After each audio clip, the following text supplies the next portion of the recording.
So in this question, we have a proton that is traveling through both a magnetic and electric field, and we are asked to calculate the net force on the proton.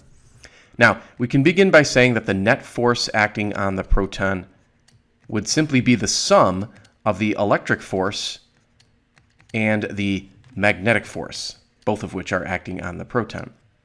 We've learned in a previous chapter that the electric force can be represented as the charge multiplied by the electric field vector.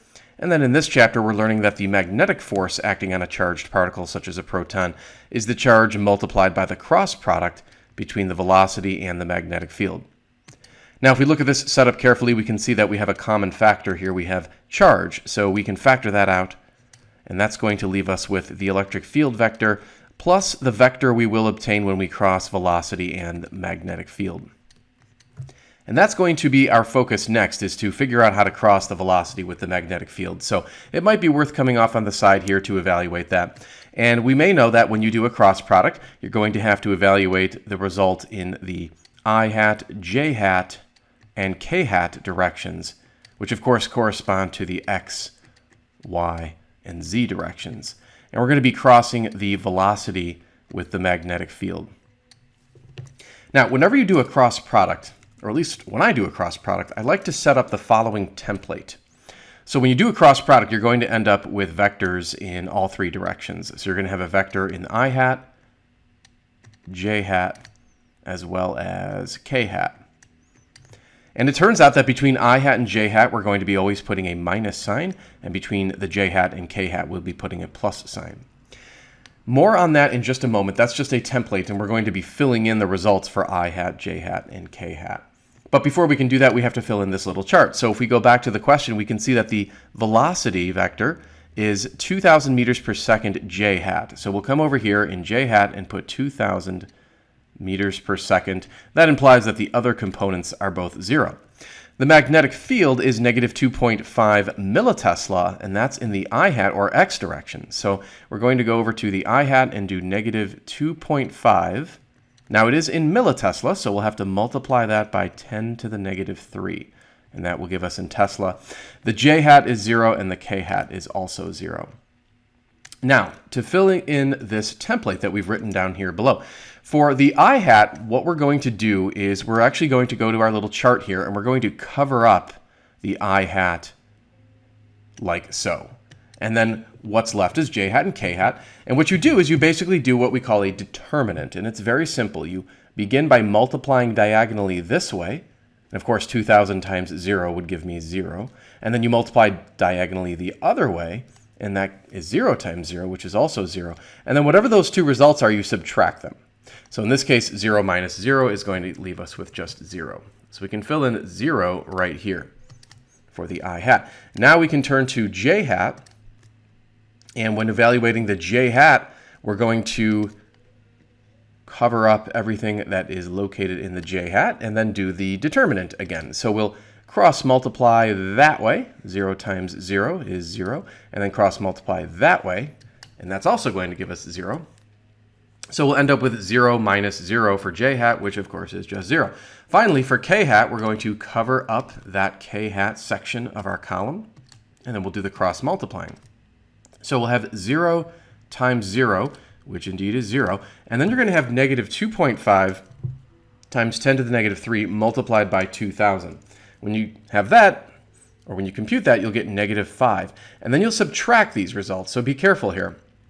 You're going to have 0 minus negative 5, so that will leave you with positive 5, and that will be k hat. So that is the outcome of the cross product. We can see that all we're left with is k hat, so we can actually disregard these. Let's go back to our setup here when we were calculating the net force. We're going to have the charge, which is q, and that's for a proton 1.6 times 10 to the negative 19th coulombs. And then in the parentheses, we have the electric field. Well, the electric field in part A was 4 volts per meter in the k hat direction, 4 volts per meter. So we'll have 4 volts per meter, and that's k hat. And then we're going to add that to the cross product. Now we just figured out that the cross product was 5, and that was also k hat, fortunately enough.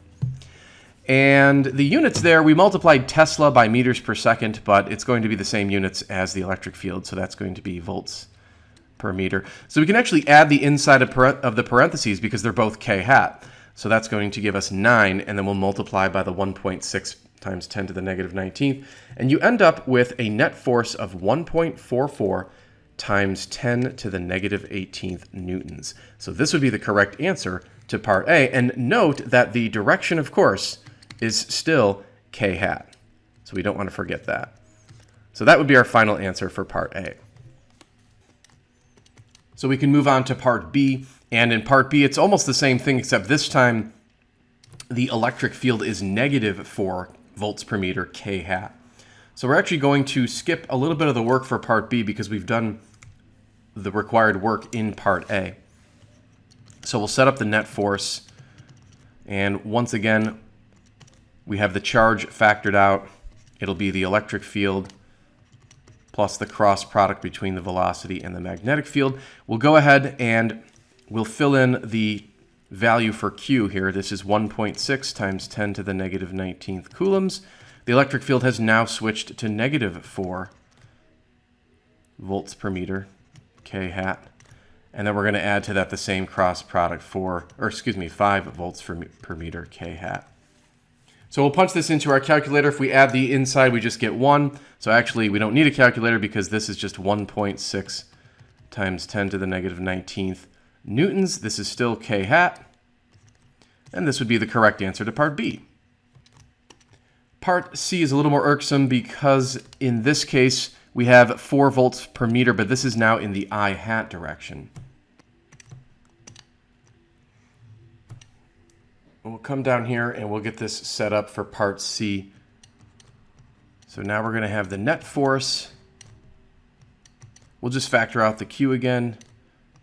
Electric field added to the same cross product as before. Now here's where we need to be careful. We'll still put the same charge in, 1.6 times 10 to the negative 19th coulombs. Again, this time the electric field is going to be 4 volts per meter I hat.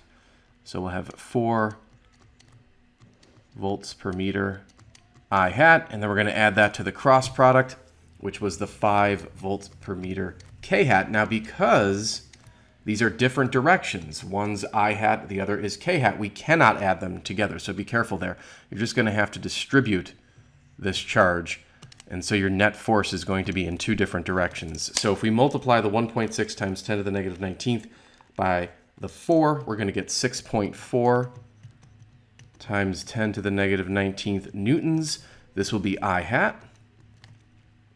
And then we're going to add that to what we get when we multiply the charge by the 5 volts per meter, which comes out to 8 times 10 to the negative 19 newtons. And that will be in the k hat direction. So this would be the net force in unit vector notation. Remember, the I hat is the x direction and the k hat is the z direction. So this force has 2 components, and this is the final answer to part C.